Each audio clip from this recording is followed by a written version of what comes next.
જય શ્રી કૃષ્ણ. આજનું સુભાષિત: યહ કામ ક્રોધ લોભાનામ વશમ ગચ્છતિ માનવઃ ન સ સિદ્ધિમવાપ્નોતિ ન સુખમ ન પરામ ગતિમ.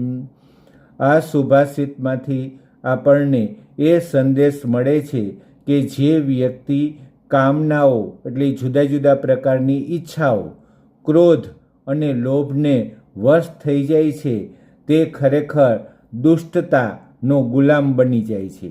આવી વ્યક્તિ જીવનમાં ક્યારેય સફળ થતી નથી અને આવી વ્યક્તિને જીવનમાં ખરેખર સુખ મળતું નથી અને મોક્ષ પણ મળતો નથી. તેથી બુદ્ધિશાળી વ્યક્તિએ કામ, ક્રોધ અને લોભ આ ત્રણ દુર્ગુણોથી દૂર રહેવું જોઈએ. અસ્તુ.